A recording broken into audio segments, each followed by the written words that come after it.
What is up, guys? Welcome to another episode of the Red Chip Poker Podcast.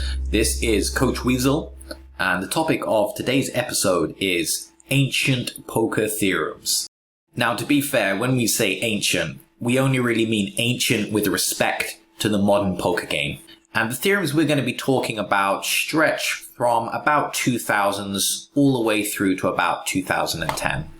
And it used to be, if you were chatting to another poker player around that time, perhaps around 2005, most of the players you talk to would be aware of a certain set of poker theorems. In fact, knowing these theorems was generally considered a rite of passage. If you didn't know this set of theorems, were you even really a poker player? Whereas now, in 2022, if I bring up one of these ancient poker theorems, most players don't know what I'm talking about. These theorems have just been forgotten in time. So depending on how long you've been playing, this particular episode will either be a throwback to earlier times, or it will be an important piece of poker history to those that have just more recently joined us on the poker journey. So we'll discuss each of these poker theorems. We're also going to think from a very modern perspective in a world full of GTO solvers and pre-solved solutions and population analysis. From the context of our current world, how well have these poker theorems stood the test of time? We're going to find out now. So the first on our list is the Baluga Theorem. Now you might wonder why a poker theorem is named after a type of whale. Well, very simply because the player who initialized this particular theorem played under the alias Beluga Whale. And the Baluga Theorem states the following: you should strongly reevaluate the strength of one pair hands in the face of a raise on the turn. And often there'll be an example that accompanies this. So a simple example would be, we have something like ace-king offsuit and we open raise from UTG for a 4 big blind open. And you can already kind of tell that this is a very 2005 style example, because why are we open raising from UTG for 4 big blinds? No one does that, right? It's either a min raise or 2.5 or 3x. Anyway, here we are, we've opened UTG for 4 big blinds with our ace-king offsuit, and we get a cooler from a cold caller in position, so it could be the cutoff button. Board comes down ace-9-3, rainbow. We really like that board, it's good for a hand, so we bet pot size. If you take a look at any GTO solver, it's going to recommend that we use a very small bet sizing on such a texture. But again, to continue with our 2005 example, we really like the flop. We have top pair, top kicker. We just bet pot size on the flop. The turn is the 7, which puts a flush draw out there, but for the most part, still a fairly safe card for us. We still expect our top pair, top kicker to be good, so we fire a double barrel, again for pot size, and our opponent raises the turn. The Baluga Theorem is basically saying there's a very high chance that our one pair hand is not good in the face of that turn raise. Now, just to be clear here, the Baluga Theorem doesn't say that you should always fold. It actually just says that we should strongly reevaluate the strength of one pair hand. So that essentially means we would consider folding, and it's very often going to be the right thing to do. But it's not a guarantee that we should always fold a one pair hand facing a turn raise. After all, turn raises happen in different situations. They happen at different bet sizings. So it's not always a given that we should be folding, but we seriously want to consider whether a one pair type hand is good, and very often the correct option is going to be to fold. Now, if we put this kind of situation through a GTO solver, then it's worth keeping in mind that GTO pretty much always calls against the turn raise, and it also calls the barrel on the river, assuming our opponent fires. However, it's worth noting that by the time we face the river bet, our top pair, top kicker is basically just a bluff catcher, which means the expected value is going to be 0. It also means that the solver actually mixes this combo into the folding range when facing that barrel on the river. We can also see through solver analysis that the EV of calling against a turn raise is not especially high. It is technically the correct thing to call, but really it's mostly just a call to protect us from overfolding against turn raises. The direct expectation of the call is not fantastic. Now, of course, in this case, we actually have top pair, top kicker, and the Baluga Theorem just says one pair hands in general. So it's pretty reasonable to assume that if we have a significantly weaker pair than top pair, top kicker, then it will actually be correct to fold. So we can see that although this particular theorem doesn't tie in directly with our GTO understanding of the game, it's not far off of it. Besides, this theorem was never meant to be a theoretically correct theorem. It was supposed to be an exploitative theorem. The idea is players don't really bluff raise very much when they raise the turn. Or do they? Well, one thing that we hadn't really harnessed the power of back in the 2000s was range research. The ability to see what a player pool is doing over a large sample size of hands. So if we were to take something like the Stars 200L reg tables, we can see exactly what the range breakdown is when an average player decides to raise against a turn continuation bet in a single raised heads up pot. If we start looking at check raise, assuming our opponent's OOP, we can see that in the Stars 200L pool, that 58% of the time, that line will be 2-pair or better.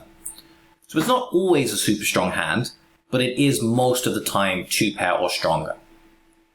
Then 12% of the time, the check raising range is a top pair type holding. Now some of these hands maybe have been misplayed, they're potentially not strong enough to be check raising the turn with, but we can say that 70% of the time, our opponent has top pair or better when they check raise against our turn continuation bet in a single raised heads up pot. But what about if our opponent is in position against us and raising against our turn C bet when they're in position? Well, now it's only 2-pair plus 23% of the time. Having said this, top pair and over pairs now account for 30% of the raising range. So we can see that players are a lot more likely to raise the turn in position with a top pair or over pair type hand than they are to check raise against a turn continuation bet.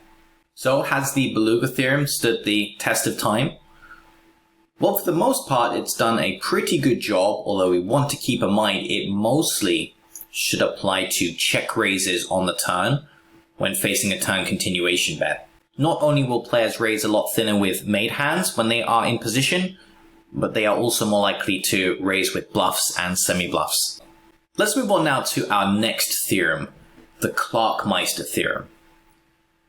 Simply put, the Clarkmeister Theorem states, if we are heads up and first to act on the river, if the river card is the fourth card of the same suit, we should bet.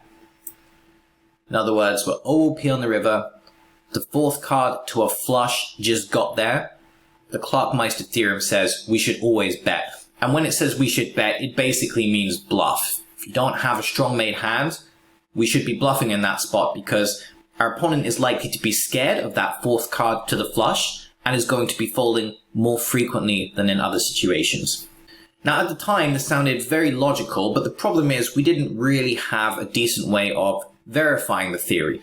And that was a problem with a lot of the pieces of advice you would get in the early 2000s. A lot of things sounded logical, and we would maybe incorporate them into our game, but we wouldn't really have a solid way of proving that the concept was actually correct. In fact, if something sounded logical, that was most of the evidence we needed in order to assume that the theorem was correct. Of course, now in 2022, it doesn't really work like that. If someone has an idea or a theory, it has to be put to the test, either by running a solver model or by running some population analysis on the scenario. So what happens if we run range research on the Clarkmeister Theorem? Well, my initial assumption is that this would be correct in some spots. We should actually bluff, but there are other spots which maybe weren't so good. Now, one of the scenarios that I found quite surprising was versus River Donk. So imagine a situation where we are OOP as the co-caller. Our opponent has fired a continuation bet on the flop. We check call. Our opponent double barrels the turn. We check call again.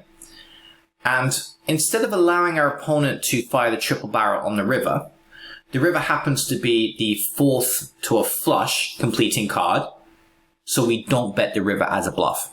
How does that line perform in terms of fold equity in the Stars 200L pool?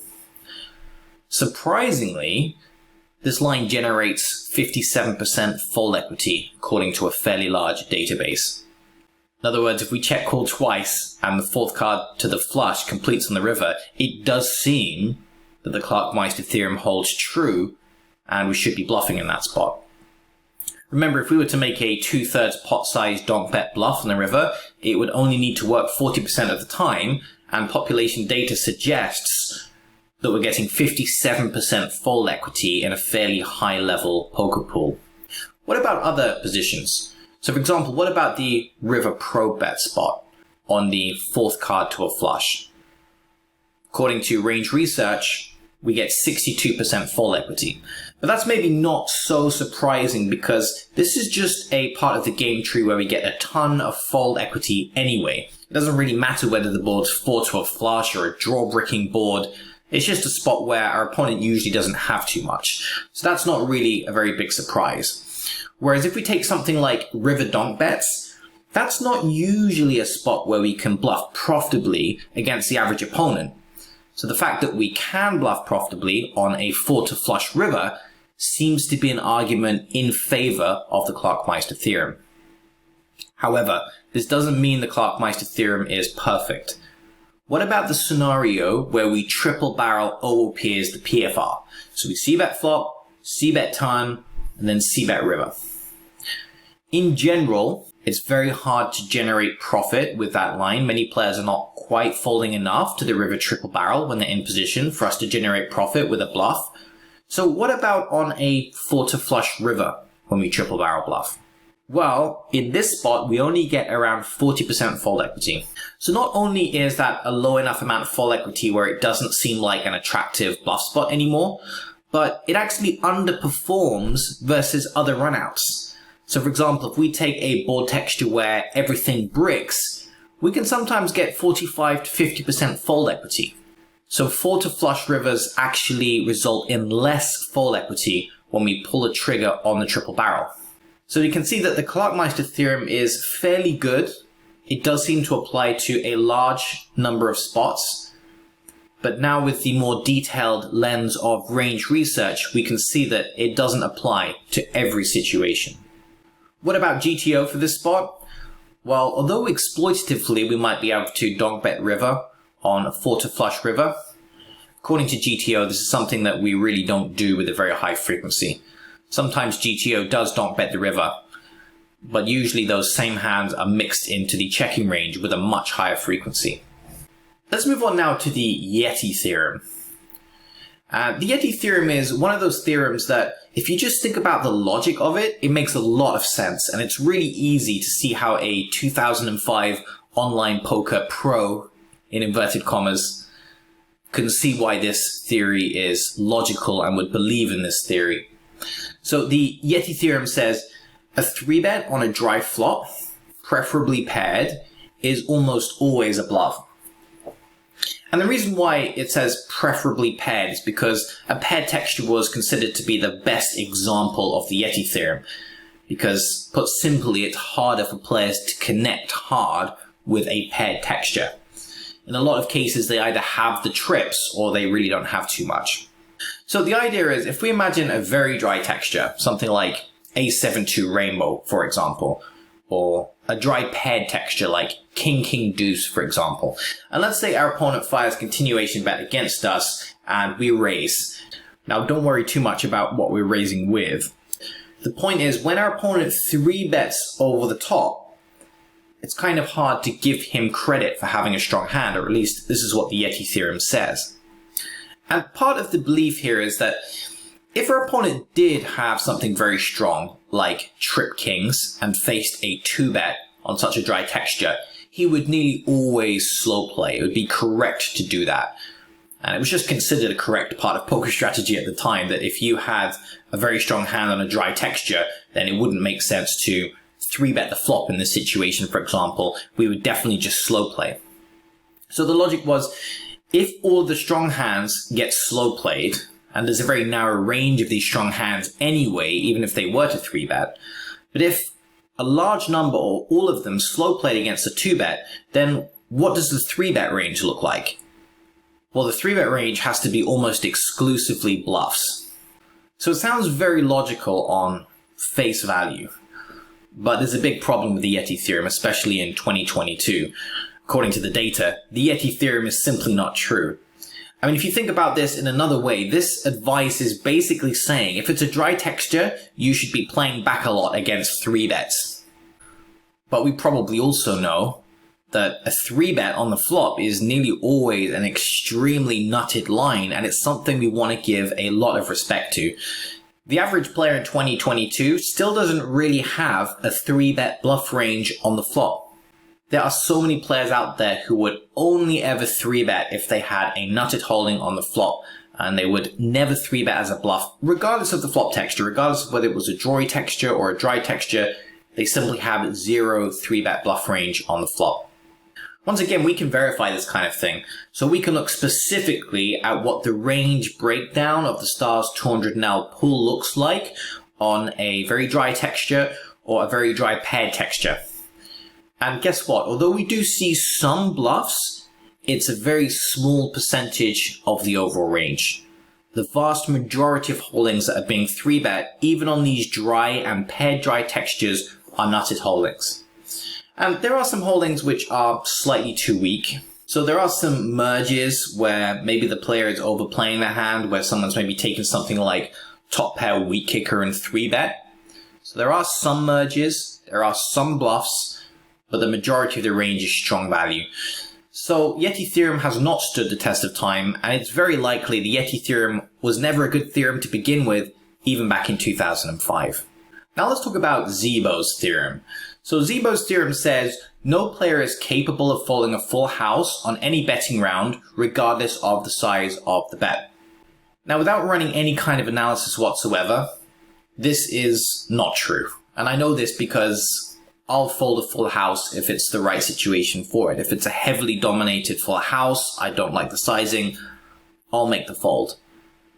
So when it says no player is capable, well, I already know that that's not true. And I know that there are other type players who would fold a full house, especially the under full, in a situation where it looks very much like it's dominated. Especially true in situations where there's 2 pair on the board. For example, the board is 8877X, and we have a 7X type holding. And our opponent wants to put a large amount of chips into the middle. It's pretty clear that he probably has the overfull, while we have the underfull. So we can see straight away that this theorem is not accurate, but there is a very useful lesson we can extract from this. And ideally, I would just reword this theory slightly, and it suddenly becomes something that's quite useful. And the way I'd reword it is as follows. Don't try to push players off suspected strong made hands. So if you think it's likely that your opponent has a full house, it's probably not worth even trying to bluff them to begin with. Or if the board's run out in a way where it's likely they have a flush or a straight or 2 pair or something strong, and you don't have some kind of history that they're big folders, don't try and push them off suspected strong made hands. It's not generally how we're going to be making a lot of money in this game. The other way of thinking about this theorem, or the other lesson we can extract from this, is something that's still true even today, and that is the average player overvalues their absolute hand strength. So they can look at the hand and say, wow, I have a full house, even if it just happens to be a very dominated underfull.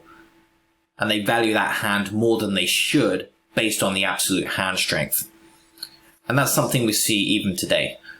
So when a player makes a straight, for example, there's going to be the tendency to think, wow, this is a pretty strong hand, I shouldn't really fold this, and less energy is invested into thinking about the relative hand strength based on the board run out. There's always going to be that tendency to overvalue hands across the player pool when that hand is strong in an absolute sense, even if it is somewhat dominated in a relative sense. So long as you keep in mind the main lessons from Zeebo's theorem can still be useful today, even in 2022. Finally, let's talk about the AEJones Theorem. This guy was a real character in the early days of online poker and used to coach for a site that's no longer in existence, which was called Lego Poker at the time. I even used to watch a few of this guy's training videos at the time when he was creating content, and it always used to amaze me how he could just pick up on some tangent that's unrelated to poker and just talk about it for about 30 minutes of a 40-minute session, for example. pretty much the king of unrelated poker rants, as I remember. Anyway, the AEJones Theorem is as follows. No one ever has anything. Now, we can see straight away that this is more of a tongue-in-cheek theorem. It's obviously true that sometimes players have strong-made hands, so no one ever has anything. Well, that obviously can't be true because sometimes players do have stuff. But let's again think about the spirit of this particular theorem. What are the important takeaways here? The first one is that players are not always as strong as you think. Sometimes in poker we talk about this monster under the bed syndrome, and it's kind of a mental state you can get into when feeling a bit tilted after a bad run, is you can start assuming, well, of course they're going to have it this time. We've just flopped bottom set, but of course they have top set, because that's how it's happened for the last 5k hands, for example.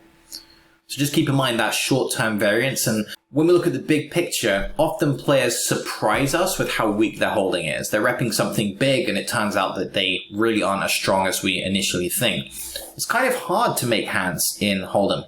Most of the time we miss the flop, and most of the time we definitely don't make a strong 5-card holding by the river, so neither does our opponent. It's good to keep that in mind. The other takeaway here is that playing aggressively in general is better than playing passively. So don't be so worried that your opponent has something that you're too scared to run a big bluff, for example. Playing aggressively is better than playing passively, and a lot of the time you might be surprised at how willing your opponents are to fold in certain situations. Alright, well that's pretty much it for ancient poker theorems. Hopefully you guys enjoyed the throwback or learned a little bit about the history of poker in the earlier days online.